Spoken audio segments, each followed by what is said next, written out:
పరిశుద్ధ గ్రంథాలు తెరిచి 33వ కీర్తన 13వ వచనం 14వ వచనం ఒకసారి చూద్దాం. యెహోవా ఆకాశంలో నుండి కనిపెట్టుచున్నాడు, ఆయన నరులందరినీ దృష్టించుచున్నారు. తానున్న నివాస స్థలంలో నుండి భూలోక నివాసులందరి వైపు ఆయన చూచుచున్నారు. యెహోవా ఆకాశం నుండి కనిపెట్టుచున్నారు, ఆయన నరులందరినీ దృష్టించుచున్నాడు. ప్రియులరా, దేవుడు ఏం చేస్తున్నారంట? నరులందరినీ చూస్తున్నారంట, దృష్టించుచున్నారంట. అంటే సర్వ మనుషులందరినీ ఆయన ఏం చేస్తున్నారు? చూస్తూ ఉన్నారంట. ఆయన కళ్ళు మూసుకొని లేరు. ఇప్పుడు దేవుడు నిన్ను నన్ను చూస్తారంటే మన పరిస్థితులు కనపడుతున్నాయా? మన సమస్యలు కనపడుతున్నాయా? మన కన్నీళ్ళు కనపడుతున్నాయా? మన రోగాలు కనపడుతున్నాయా? మనల్ని హింసించేవారు కనపడుతుందా? మనం ఇతరులను పెట్టే బాధ కనపడుతుందా? మనం ఎవరి గురించి దూషిస్తున్నామో కనపడుతుందా? మనము దేవుని ఎలా మోసం చేస్తున్నామో కనపడుతుందా? మనం ఎలా పాపం చేస్తున్నామో ఆయన చూస్తున్నారా లేదా? భూలోక నివాసులందరి వైపు ఆయన ఏం చేస్తారంట? చూచుచున్నారంట. ఓన్లీ క్రైస్తవుల వైపు కాదు, భూమి మీద ఉన్న అందరినీ చూస్తూ ఉన్నారంట. కాబట్టి ఈరోజు ఒక సమాధానం ఏంటో తెలుసా? ఆయన నిన్ను నన్ను చూస్తున్నారు, ఏది విడిచిపెట్టరు. మంచి చేసినా చూస్తున్నారు, చెడు చేసినా చూస్తున్నారు. ఇతరులు నిన్ను కొట్టినా చూస్తున్నారు, నువ్వు ఇతరులను కొట్టినా చూస్తున్నారు. నువ్వు 10 రూపాయలు సహాయం చేసినా చూస్తున్నారు, నువ్వు 10 రూపాయలు లంచం తీసుకున్నా దోచుకున్నా చూస్తున్నారు. నువ్వు ఫోన్లో దేవుని పాటలు విని దేవుని వాక్యం వింటున్నా చూస్తున్నారు, అదే ఫోన్లో అపవిత్రమైనవి చూస్తున్నా ఆయన చూస్తున్నారు. సో ఆయనకు మరుగైంది ఏదీ లేదని కీర్తనకాడు ఇక్కడ స్పష్టముగా కీర్తన 33వ అధ్యాయం 13-14 వచనంలో దేవుడు రాయించున్నారు ఆయన ద్వారా. ఓకే, ఇప్పుడు ఎందుకు చూస్తున్నారు? ఏం ఆశిస్తున్నారు ఆయన మన అందరి నుంచి? చూడండి, అపోస్తుల కార్యం 17:30 వచనం. అపోస్తుల కార్యములు 17వ అధ్యాయం 30 వచనం ఒకసారి చూద్దాం. ఆ అజ్ఞాన కాలమును దేవుడు చూచి చూడనట్టుగా ఉండెను. ఇప్పుడైతే అంతటను అందరూ మారు మనస్సు పొందవలెనని మనుషులకు ఆజ్ఞాపించుచున్నారు. ఆ అజ్ఞాన కాలంలో దేవుడు చూచి చూడనట్టుగా ఉండెనంట. చూసి చూడనట్టు వదిలేసినారంట.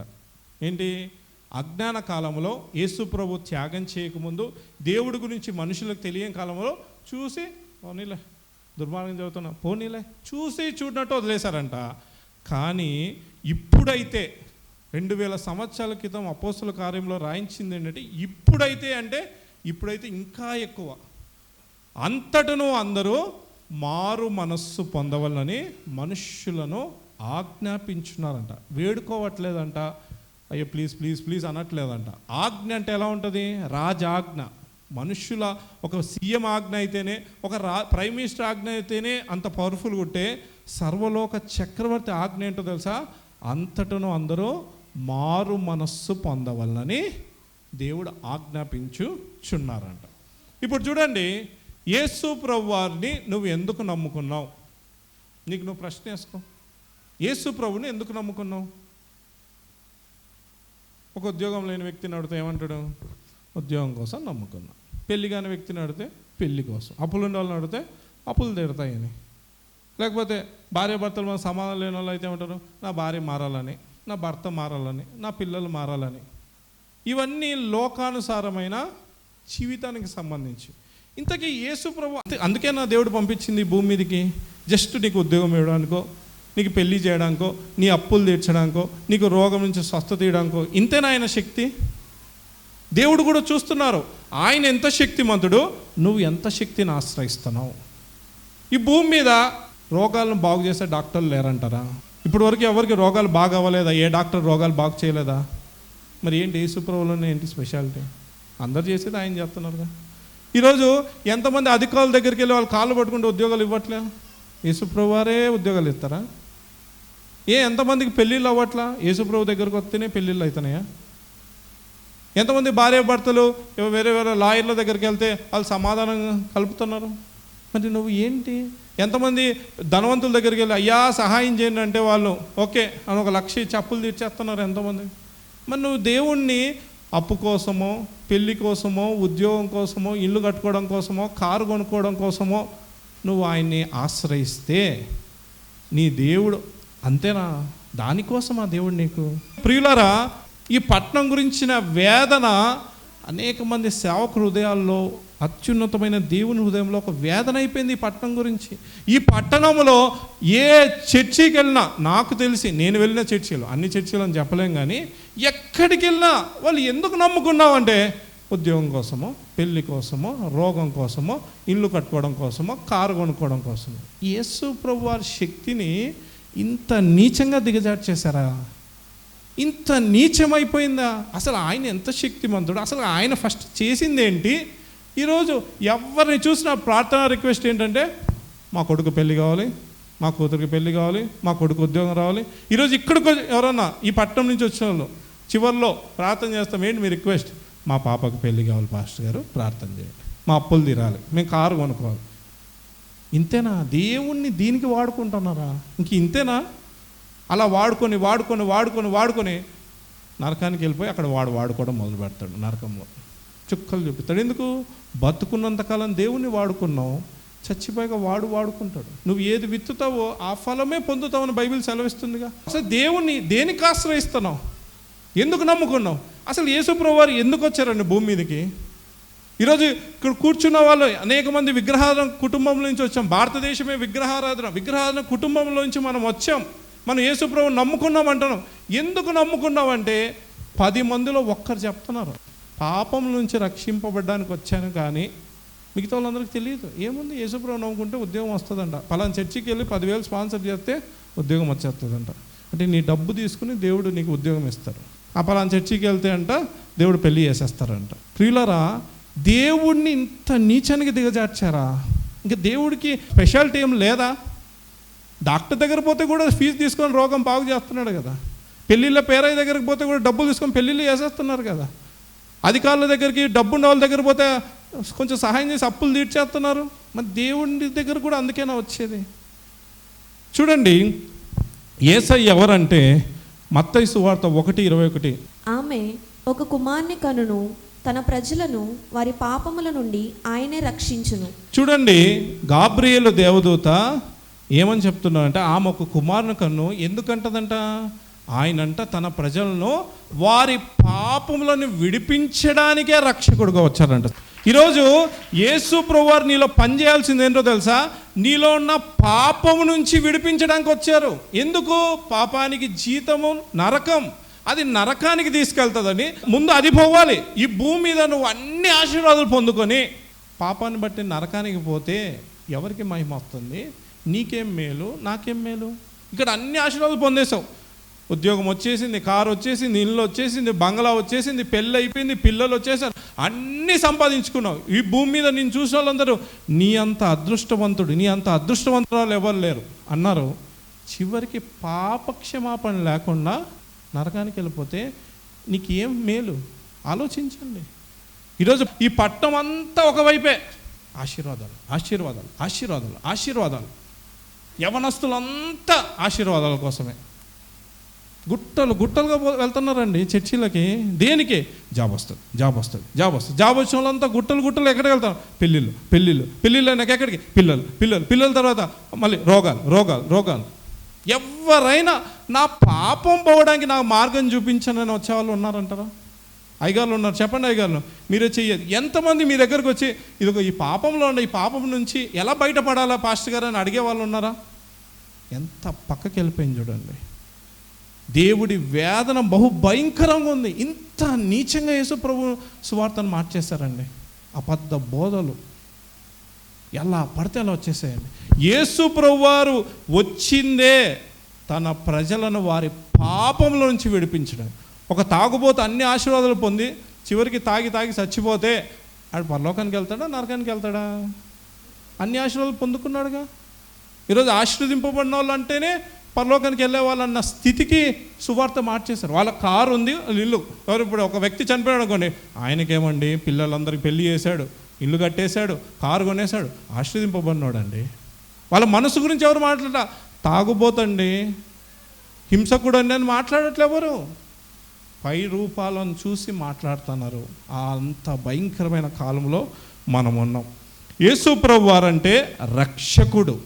యేసు ప్రభువారు దేని నుంచి రక్షిస్తారంటే పాపం నుంచే రక్షిస్తారు. దేవుడికి ఆయనకు అప్పగించిన పని ఏంటంటే యేసు ప్రభువారు 3.5 సంవత్సరంలో చేసిన సువార్తలో కానీ ఆయన ఎవరితో మాట్లాడినా పాపం నుంచి రక్షింపబడడానికే మాట్లాడినారు. మారు మనస్సు పొందమనే మాట్లాడినారు. కానీ నీకు ఇల్లు ఇస్తా, నీకు కారు ఇస్తా, నీకు ఉద్యోగం ఇస్తా, నీకు పెళ్లి చేస్తా, నీకు పిల్లల్ని ఇస్తా ఎక్కడ ఎవరితో చెప్పాలి. ఆయన చెప్పని సువార్తను ఈరోజు మైకులు పట్టుకొని ఎందుకు మోగిస్తున్నారు? బైబిల్ చదువుతున్నా నువ్వన్నా గ్రహించాలి కదా, అది కాదు కదా సువార్త అని. ఎలీషా పెద్ద ప్రవక్త మరణకరమైన రోగంతో చనిపోయినాడంట. మరి ఏం వాళ్ళకి దేవుని అడిగితే స్వస్థత ఇల్లరా? అలా అది కాదు అనుకునింది. మేము మారు మనసు పొందాలి. మారు మనసు లేనివాడు పరలోక రాజ్యంలో ప్రవేశింపలేడని బైబిల్ సెలవిస్తుందండి. చూడండి అపోస్తుల కార్యం 5:31 ఒకసారి చూద్దాం.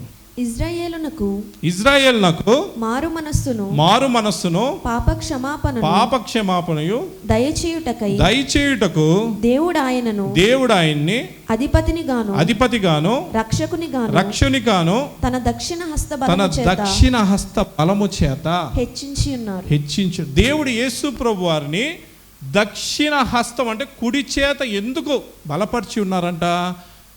పాపము నుంచి మారు మనస్సు మాత్రమే కలిగించడానికి, కానీ ఇవేవి ఇవ్వడానికి కాదు. ఈ లోక సంబంధం ఏంటి ఇవ్వడానికి కాదు. ఆయన పిలాతు అడిగినప్పుడే నువ్వు రాజువా అంటే ఏమంటారంటే నేను రాజునే, కానీ లోక సంబంధమైంది కాదు నా రాజ్యం. మరి ఆయన రాజ్యం లోక సంబంధమైంది కానప్పుడు లోక సంబంధమైనవి ఎందుకు ఇస్తున్నారు? అలా అని ఇవ్వకుండా ఉంటారా? అన్నీ ఇస్తున్నారు. ఈరోజు క్రైస్తవులే అనేక దేశాల్లో దేవుడు గొప్ప గొప్ప స్థితిలో ఉంచారు. దేవుడే ఉంచారు. అబ్రహామును ఆశ్రయించింది దేవుడే. కానీ ఈరోజు ఒక పాపాన్ని ఒప్పుకోకుండా మారు మనసు పొందకుండానే నాకు ఆశీర్వాదాలు రావాలి అంటున్నాడు. అక్కడే దేవుడికి వేదన. పాపి నేను మారను, నేను చెడు అలవాట్లు మానుకోను, నేను సినిమాలు చూడడం మాను, నేను వ్యభిచారం చేయడం మాను, నేను మోసాలు చేయడం మాను, లంచాలు తీసుకోవడం మాను, కానీ నాకు మాత్రం ఆశీర్వాదం కావాలి. యేసయ్య అలాంటి వాగ్దానం ఎక్కడ పరిశుద్ధ గ్రంథంలో చేయలేదు. కానీ ఎవరో అబద్ధ బోధకులు కొన్ని బోధనలు చేస్తుంటే ప్రార్థన చేయి, మనసు మాత్రం మార్చుకోవద్దు, ప్రార్థన చేయి, ఉపవాసాలు చేయంటే పిచ్చోళ్ళలాగా చేసేస్తున్నారు. కానీ ఏ ఫలము పొందట్ల. రేపు దేవుని ఎదుట నిలబడినప్పుడు నీకు మారు మనసు లేదని దేవుడు ఒక ప్రశ్న వేస్తారు, వెంటనే తోసివేయబడతాం. చెప్పేదానికి ఉండదు, ప్రభువా నేను ఉపవాసాలు ఎన్ని చేసాను, ప్రార్థనలు ఎన్ని చేసాను అనేదానికి లేదు. ఇంకా మారు మనసు ఉందా? అయితే నేను నీ రక్షకుణ్ణి, నువ్వు నా మాట విన్నావు, నేను రక్షించా, ఓకే నిలబడు, లేదా వెళ్ళిపో. అందుకే పౌలు అంటున్నాడు చూడండి ఒక మాట, చక్కని మాట ఏమంటాను సార్, మేము సిలువ వేయబడిన క్రీస్తునే ప్రకటిస్తున్నాం. ఇంకా ఏ క్రీస్తును ప్రకటించట్లేదంట. సిలువ వేయబడి, ఎందుకు సిలువ వేయబడ్డారంటే పాపం నుంచి ఆయన మాత్రమే రక్షించగలరు. చూడండి ఉద్యోగాలు అందరు ఇస్తారు, రోగాలు అందరూ బాగు చేస్తారు, దేవుడిచ్చిన జ్ఞానం చేత, దేవుడి శక్తి చేత. పాపం నుంచి ఎవరు వినిపిస్తారండి? పాపాన్ని ఎవరు క్షమిస్తారు చెప్పండి? పాపం ఎలా పోతుంది? ఏ అధికారైనా చేయగలుగుతారా? డబ్బున్న వాళ్ళు చేయగలుగుతారా? మరి అది కదా మెయిన్, నీకు నీ దేవునికి అడ్డుగా ఉంది, అదే కదా నరకానికి తీసుకెళ్తుంది. మరి ఆ ముందు అది కదా పోవాల్సింది. దేవుని దగ్గరకు వచ్చేవాడు నేను పాపినయ్యా, ఇదిగో ఈ పాపం చేత నేను పట్టబడి ఉన్నాను, ఈ పాపం నుంచి నాలోంచి తీసేయండి, మీ పరిశుద్ధ రక్తంలో కడగండి అంటే పరిశుద్ధుడు మాత్రమే చేయగలిగిన పని పాపం నుంచి విడిపించడం. పరిశుద్ధుడు ఒక్కడే చేసే పని నూతనమైన మనసుని ఇవ్వడం, కొత్త మనస్సు ఇవ్వడం. అసలు ఆ రెండు వదిలేసి మనుషులు కూడా చేసే వాటి మీద దేవుని కూడా అడ్డు పెట్టుకొని సాధిద్దామంటే అది ఎంత మూర్ఖత్వం, ఎంత దిగజారుతనం. ఇలాంటి వాళ్ళని క్రైస్తవులు అంటారా? దేవుడు మాత్రం అంటారు. ఇలాంటి వాళ్ళని అంటారు జ్ఞానం లేని వాళ్ళారా అంటారు, దేవుడు అవివేకులారా అంటారు. నువ్వు పేరు క్రైస్తవుడు అని చెప్పుకుంటావు కానీ నీలో ఉండేదంతా అవివేకమే. చూడండి ఒక వారం రోజుల క్రితము నా ఫోన్కి ఒక పాస్టర్ గ్రూప్లో ఒక వాల్పేపర్ వచ్చింది. ఆ వాల్పేపర్లో ఇక్కడ ఎవరైనా సురేష్ అనే పేరు కలిగిన వాళ్ళు ఉన్నారా? దేవునికి స్తోత్రం. ఒక పేరు వాడాలి కదా. సురేష్ అనే పేరులో వచ్చింది. ఈ సురేష్ అనే వ్యక్తి ఒక అన్యుడంట. ఈ సురేష్ అనే వ్యక్తి బిజినెస్ పెట్టుకొని మొత్తం కోల్పోయినాడంట. కోల్పోయినప్పుడు ఒక వ్యక్తి, ఒక క్రైస్తవుడు వచ్చి యేసు ప్రభువుని నమ్ముకో, ఆయన నీకు సహాయం చేస్తారా అన్నాడంట.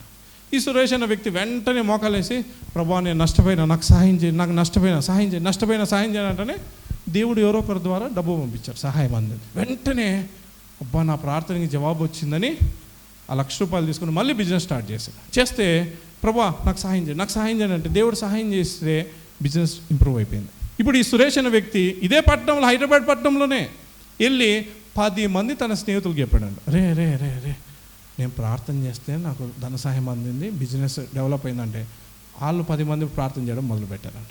వాళ్ళు 10 మందికి దేవుడు డబ్బులు పంపించారు. ఇప్పుడు ఈ 10 మంది బిజినెస్లు పెట్టారు, డెవలప్ అయిపోయినారు. ఇప్పుడు ఈ 10 మంది ఇంకా 10 మందికి చెప్పారు. ఇప్పుడు వీళ్ళు గ్రూప్ ఫామ్ అయిపోయినారు. పొద్దునే ఇప్పుడు ఎక్కువ వాట్సాప్ గ్రూపులు పొద్దునే స్టార్ట్ అవుతాయి. 4 నుంచి ప్రార్థనలు. ఒక్కరికి మారు మనసు ఉండదు, ఒక్కరికి చెడు అలవాట్లు విడిచిపెట్టరు, ప్రార్థన మాత్రం చేస్తారు. ఇప్పుడు ఈ 100 మంది కలిసి తెగ ప్రార్థన చేస్తారంట అండి. అది పెట్టి ఒక పాస్టర్ గారు నాకు పెట్టి, మీరు కూడా ప్రార్థన చేయండి, దేవుడు వాళ్ళ జీవితంలో చేసిందా అన్నప్పుడు నేను అడిగా, సురేష్ మారు మనసు పొందాడండి అన్న. మారు మనసా? దేవుడు నమ్ముకుంటే చాలు కదండి మనకు. ఈరోజు తెలుసా ఎలాంటి బ్రహ్మ తెలుసా, యేసయ్య నా దేవుడు అంటే పరలోకంకి వెళ్ళిపోతామంట. ఇంత నీచం ఏముంది, ఇంతకంటే దౌర్భాగ్యం ఏముంది? యేసయ్య అంటే వెళ్ళిపోతామా? మరి దెయ్యాలు కూడా అంటున్నాయి కదా, వాడికి ఏమో పరలోకం తీసుకెళ్తారా? అవి కూడా దేవుడని ఒప్పుకుంటున్నాయంట. యాకోబు రాసిన పత్రికలో ఉంటుంది. దెయ్యములు కూడా ఆయన్ని ప్రభువుగా అంగీకరిస్తున్నాయిగా. మనం చెప్పేది ఏముంది? ఇప్పుడు ఈ సురేష్ 100 మందికి చెప్పాడంటండి. వీళ్ళందరి కాన్సెప్ట్ ఏంటో తెలుసా? యేసు ప్రభు దగ్గరికి ఎందుకు వచ్చారు? బిజినెస్ చేసుకోవడానికి వచ్చారు. రేపు ఇంతకంటే పవర్ఫుల్ దేవుడు ఉన్నారు, ఈయన 1,00,000 ఇచ్చాడు అంటే ఈ బ్యాచ్ అంతా పోతుందా మీరు చెప్పండి, పోతుందా? సో ఇప్పుడు వీళ్ళ బేస్ ఏంటి? ప్రార్థన చేస్తే ఇస్తారు. మరి దేవుడు ఎందుకు ఇచ్చారు వాళ్ళకి? ఆయనకు తెలుదా? మనకే జ్ఞానం ఎక్కువ ఉందా? మనమే ఎలా ఇస్తారు వీళ్ళు మారు మనసు పొందకుండా? బైబిల్లో ఒక చక్కటి మాట ఉంటుంది చూడండి, లూకా సువార్త 10వ అధ్యాయం 13వ వచనం. అయ్యో కొరోజినా, అయ్యో బెత్సయిదా, మీ మధ్య చేయబడిన అద్భుతములు తూరు సీదోముల పట్టణములో చేయబడిన ఎడల ఆ పట్టణముల వారు పూర్వమే గోనెపట్ట కట్టుకొని బూడిద వేసుకుని కూర్చుండి మారు మనసు పొందాలి. దేవుడు ఈ సురేష్ జీవితంలో చేసిన అద్భుత కార్యం ఎందుకో తెలుసా? మారు మనసు పొందుతాడని. కానీ ఈ సురేష్ దాన్ని ఎలా అర్థం చేసుకున్నాడో తెలుసా? ఇదేదో బాగుంది, ప్రార్థన చేస్తే ఇంకోసారి ప్రార్థన చేస్తే ఇంకో 1,00,000 వస్తుంది. దేవుడు ఇక్కడ స్పష్టంగా అంటారు, అయ్యో కొరోజినా, అయ్యో బెత్సయిదా, మీ ఎదుట చేసిన అద్భుతములు ఆశ్చర్యకార్యాలు వేరే వాళ్ళ దగ్గర చేసింటే వాళ్ళు ఇప్పటికీ అమ్మో దేవుడు మాకు ఇంత చేశారా, పాపులమైన నేను మారిపోవాలని మారు మనసు పొందేవాళ్ళు అంటండి. ఈరోజు ఈ హైదరాబాద్ పట్టణంలో దేవుడు ఉద్యోగాలు ఇస్తున్నారు, కుటుంబాలు కడుతున్నారు, పెళ్ళిళ్ళు చేస్తారు. ఎందుకో తెలుసా? మారు మనసు పొందుతారని. కానీ ఏంటి, మేము బాగున్నామే. ఈరోజు చాలామంది భ్రమపడి చేతపోయింటో తెలుసా? మేము బాగాలేకపోతే దేవుడు మాకు హెల్ప్ చేస్తారా? ఏంటి, మా ఇంట్లో స్వస్థత మేము బాగాలేకుండానే చేస్తారా? దేవుడు ఇక్కడ అంటున్నారు, వాళ్ళలో మారు మనసు లేదని అద్భుత కార్యాలు ఆశ్చర్యకార్యాలు చేశారంట. అసలు అద్భుతాలు ఆశ్చర్యకార్యాలు ఎవరికో తెలుసా? అన్యులకే. పౌలుకి ఏ అద్భుతం చేయలే దేవుడు. ఎందుకో తెలుసా? మారు మనసు పొందడానికి ఇంకేది అవసరం లేదండి, నమ్మేస్తాడు దేవుడిని ఏ విషయంలో. దేవుడే నాకని మారు మనసు లేని వాళ్ళ కోసమే దేవుడు ఉద్యోగాలు ఇస్తున్నారు, పెళ్ళిళ్ళు జరిగిస్తారు, బిజినెస్లో హెల్ప్ చేస్తున్నారు, రోగాల నుంచి కాపాడుతారు. ఎందుకో తెలుసా? నువ్వు మారు మనసు పొందుతావని. ఇప్పుడు చూడండి, ఈ సురేష్ మారు మనసు పొందాల. ఏం చేస్తున్నాడు? వేరే వాళ్ళని కూడా అదో నమ్ముకో, మీకు హెల్ప్ జరుగుతుంది, నమ్ముకో. ఇప్పుడు ఈ 100 మంది తెలుసా రోజు ఉదయం లేచి చేసే ప్రార్థన ఏంటో తెలుసా?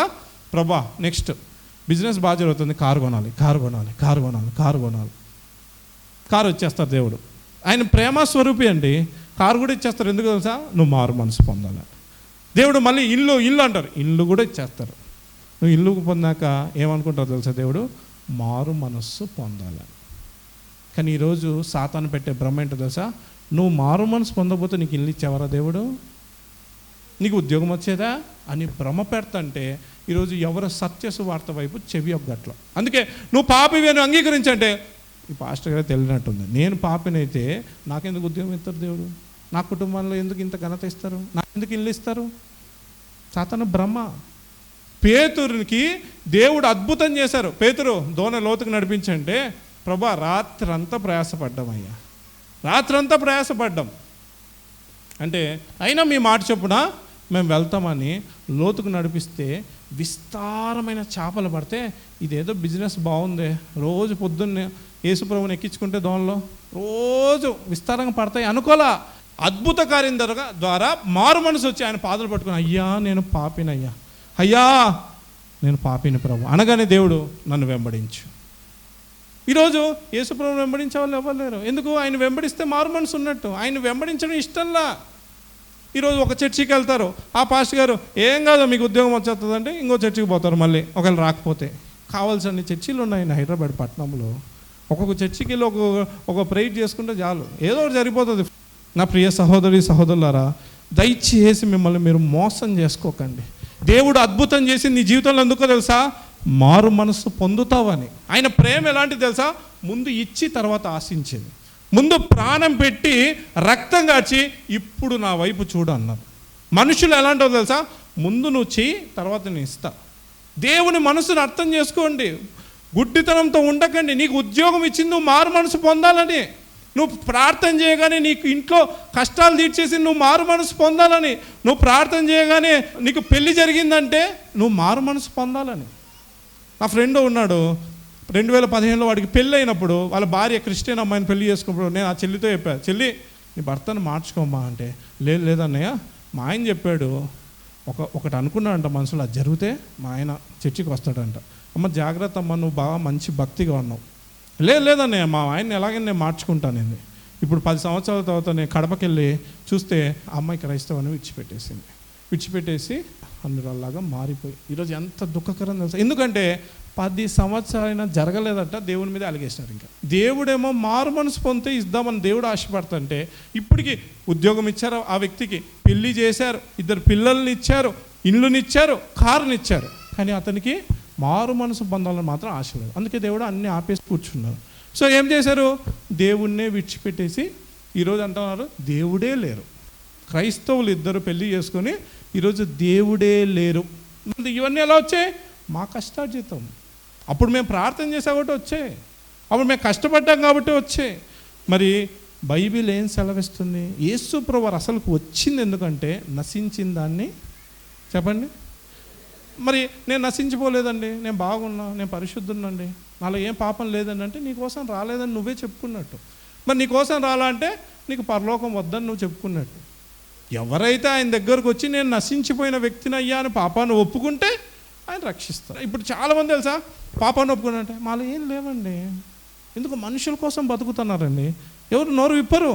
ఇప్పుడు మైక్ ఇచ్చి నీ పాపాన్ని ఒప్పుకుంటావా అంటే నాలో ఏం లేదే, ఎందుకు మనుషులు ఏమనుకుంటారు, అరే దేవుడు ఏమనుకుంటారో. నువ్వు అబద్ధం చెబితే 1 యోహాను 1:9-10 మనము పాపం చేయలేదని చెప్తే ఆయన అబద్ధికుని చేసేస్తామట. ఈరోజు ఆయన అబద్ధికుని చేసేస్తున్నారు అందరూ. మేము బాగున్నామండి, ఎందుకు ఇలా అయిందో తెలియదు. లోపల దాగి ఉంచిన పాపం ఈ కష్టాన్ని తెచ్చిందని నీకు తెలుసు, కానీ పైకి మనుషుల కోసం నేనేం చేయలే, ఎందుకో ఈ శ్రమలు, నేనేం చేయలే, ఎందుకో ఈ శిక్ష వచ్చింది. చూడండి, దేవుడు దీర్ఘశాంతం దేనికోసం ఉన్నారంట ఈ కాలంలో?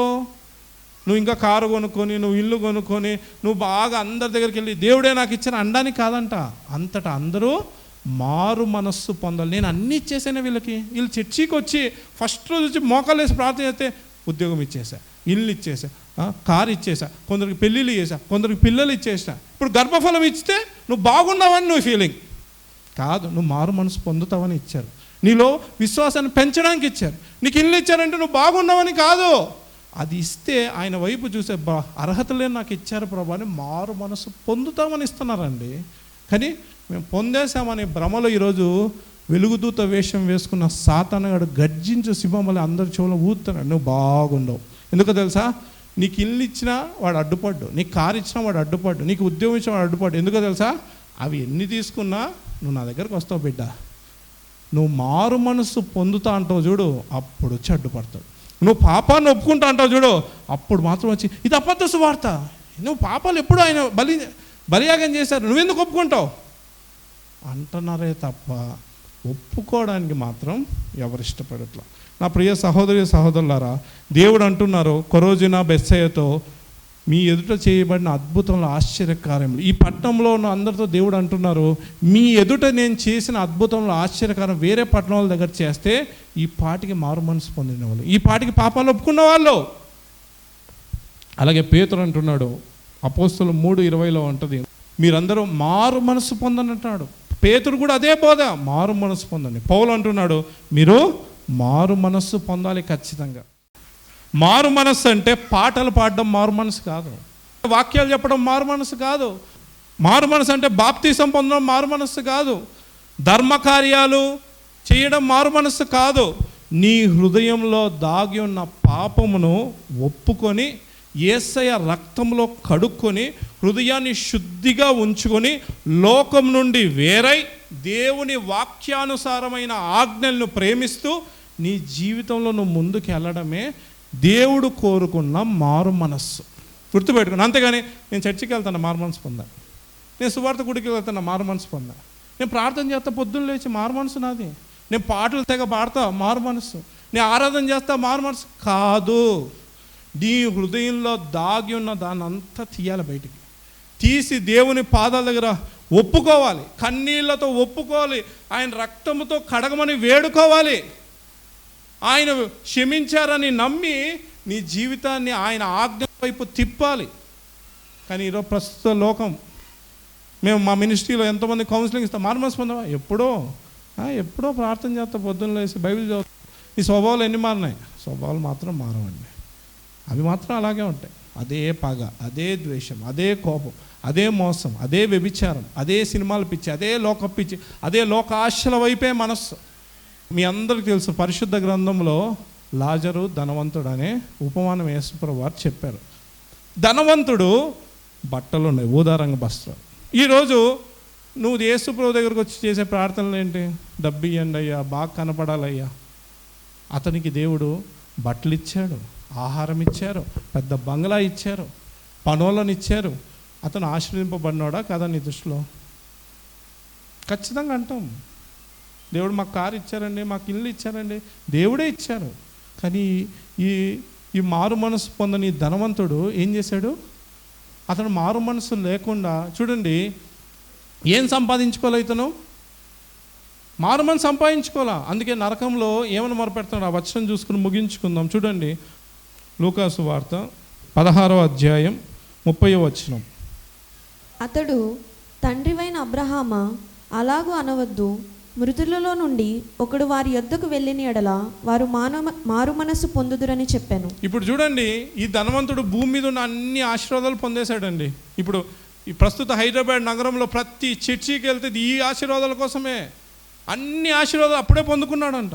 పొందుకున్నాక ఎక్కడికి వెళ్ళాడంట? నరకానికి వెళ్ళండి. చెప్పరు మీరు, ఎందుకు తెలుసా?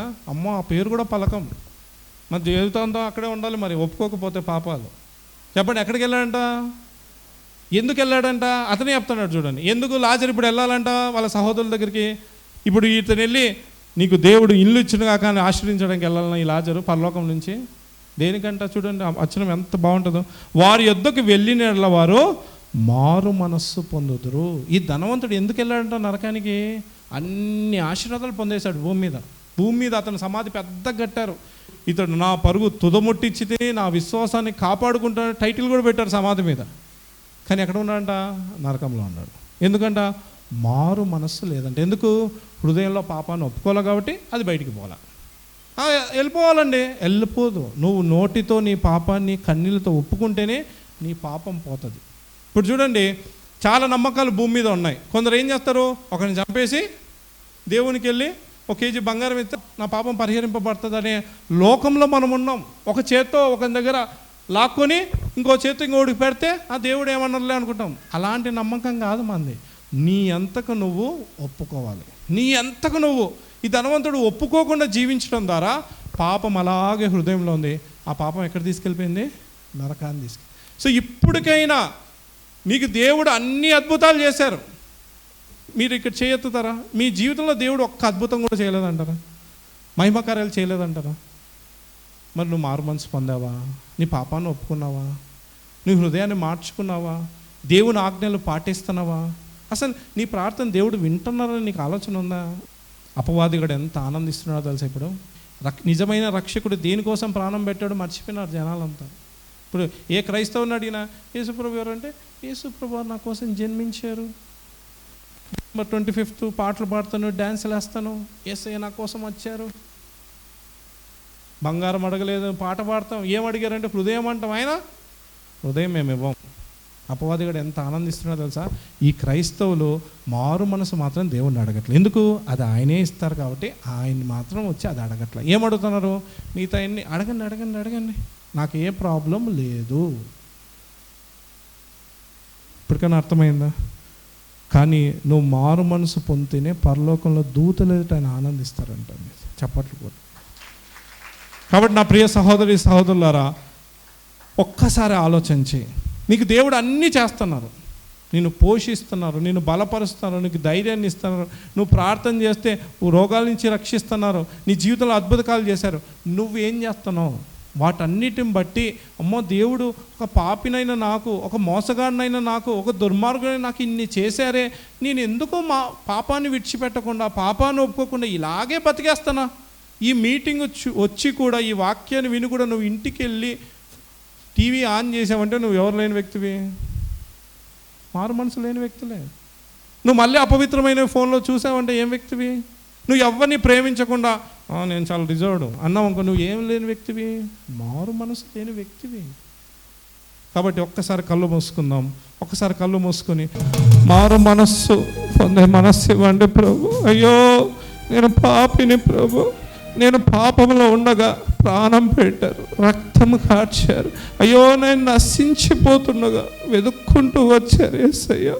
అయ్యా ఈరోజు నేను మీకు ఏం కావాలనేది ఆలోచించట్లేదు, ఇంకా నా స్వార్థంతోనే, నా కోరికలతోనే అయ్యా నా జీవితాన్ని అంతా నింపేసుకున్నాను ప్రభు. మిమ్మల్ని నింపుకోవాలయ్యా. నేను మారు మనస్సు పొందకపోతే పరలోక రాజ్యానికి రాలేవని మీరు చెప్తున్నా. నేను మాత్రం నా హృదయం అంతా కోరికలతో నింపుకొని, ఇవి జరిగిస్తేనే మీరు దేవుడు, ఇవి జరిగిస్తేనే మిమ్మల్ని నమ్ముకుంటాను, ఇవి జరిగిస్తేనే నా దేవుడు గొప్పోడు అంటాను, ఇవి జరగకపోతే నేను ప్రార్థన చేయను, పాపాలు ఒప్పుకోను అని ప్రభువా మిమ్మల్ని దుఃఖ పెడుతున్నాను, నన్ను క్షమించండి అయ్యా అని ప్రతి ఒక్కరం వేడుకుందాం. దేవుడు మీ అందరిని దీవించి ఆశ్రయించును గాక.